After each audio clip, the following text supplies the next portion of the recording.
আজকের আলোচনার বিষয় নবম শ্রেণীর শিক্ষার্থীদের জন্য শিক্ষাবর্ষ 2025-এর গণিতের প্রথম চ্যাপ্টার বাস্তব সংখ্যা নিয়ে।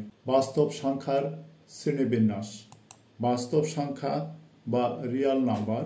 বাস্তব সংখ্যা দুই ধরনের, মূলদ সংখ্যা এবং অমূলদ সংখ্যা। মূলদ সংখ্যাকে আবার দুই ভাগে ভাগ করা হয়, পূর্ণ সংখ্যা এবং ভগ্নাংশ। পূর্ণ সংখ্যাকে আবার দুই ভাগে ভাগ করা হয়েছে, ধনাত্মক পূর্ণ সংখ্যা এবং ঋণাত্মক পূর্ণ সংখ্যা। ধনাত্মক পূর্ণ সংখ্যাকে আবার দুই ভাগে ভাগ করা হয়েছে, মৌলিক সংখ্যা এবং যৌগিক সংখ্যা। দুই ধরনের ভগ্নাংশ রয়েছে, সাধারণ ভগ্নাংশ ও দশমিক ভগ্নাংশ। সাধারণ ভগ্নাংশকে প্রকৃত ভগ্নাংশ, অপ্রকৃত ভগ্নাংশ ও মিশ্র ভগ্নাংশে বিভক্ত করা হয়েছে। দশমিক ভগ্নাংশকে অসীম দশমিক ভগ্নাংশ ও সসীম দশমিক ভগ্নাংশে বিভক্ত করা হয়েছে। অমূলদ সংখ্যাকে আবার অসীম অনাবৃত দশমিক সংখ্যায় বিভক্ত করা হয়েছে। এবারে আলোচনার বিস্তারিত।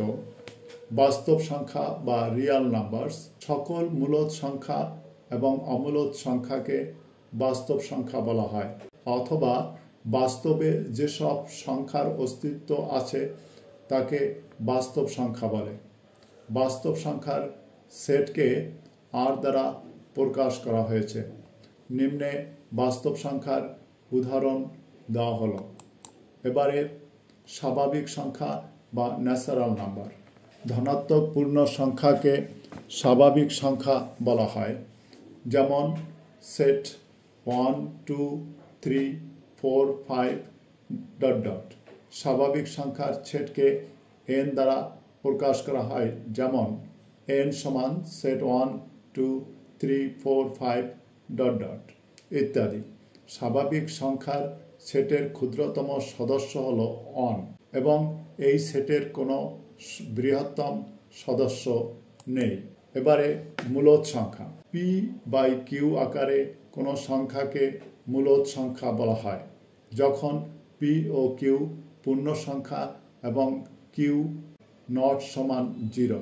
যেমন 3কে 1 দ্বারা ভাগ করলে হবে 3, 11কে 2 দ্বারা ভাগ করলে হবে 5.5 এবং 5কে 3 দ্বারা ভাগ করলে হবে 1.666, এভাবে চলতেই থাকবে ইত্যাদি মূলদ সংখ্যা। অমূলদ সংখ্যা যে সংখ্যাকে p/q আকারে প্রকাশ করা যায় না, অর্থাৎ লব বা বাই হর আকারে প্রকাশ করা যায় না, যেখানে p ও q পূর্ণ সংখ্যা এবং q সমান নট 0, সে সংখ্যাকে অমূলদ সংখ্যাও বলা হয়। পূর্ণ বর্গ সংখ্যা নয় এরূপ যে কোনো স্বাভাবিক সংখ্যার বর্গমূল কিংবা তার ভগ্নাংশ একটি অমূলদ সংখ্যা। যেমন √3, এটির বর্গমূল করলে হবে 1.732 আবার √5/2 সমাধান করলে হবে 1.118 ইত্যাদি। এভাবে √3/2, √3/4 এবং পাই ইত্যাদির মানও অমূলদ সংখ্যা।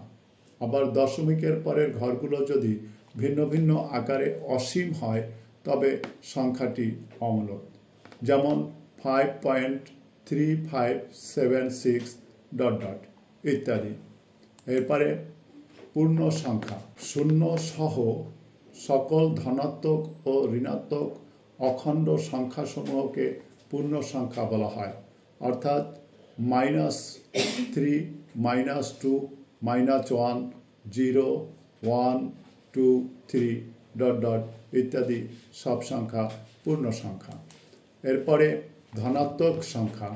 শূন্য অপেক্ষা বড় সকল বাস্তব সংখ্যাকে ধনাত্মক সংখ্যা বলা হয়, যেমন 2, 1/2, 3/2, 0.415, 0.6 পৌনঃপুনিক 2 পৌনঃপুনিক, 4.120345061 ইত্যাদি সকল সংখ্যাই ধনাত্মক সংখ্যা। এবারে ঋণাত্মক সংখ্যা।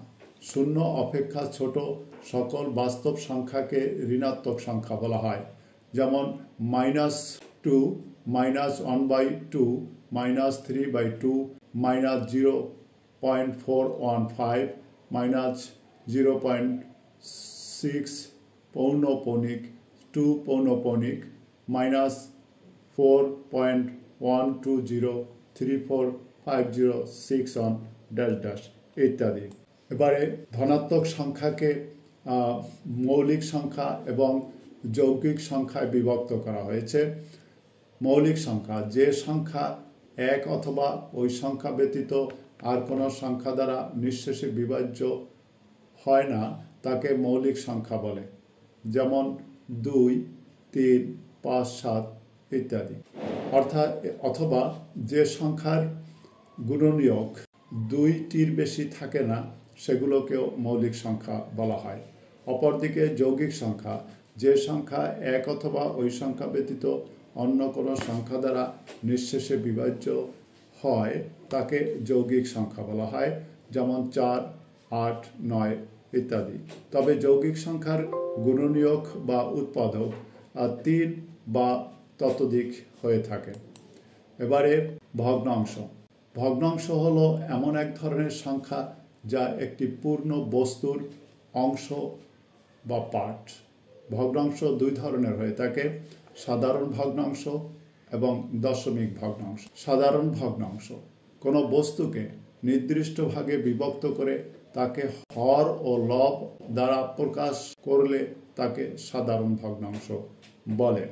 সাধারণ ভগ্নাংশে বিভিন্ন ধরনের হয়ে থাকে, তবে আমাদের এখানের আলোচনায় প্রকৃত ভগ্নাংশ, অপ্রকৃত ভগ্নাংশ ও মিশ্র ভগ্নাংশ নিয়ে। প্রকৃত ভগ্নাংশ, যে ভগ্নাংশের লব হরের চেয়ে ছোট তাকে প্রকৃত ভগ্নাংশ বলে।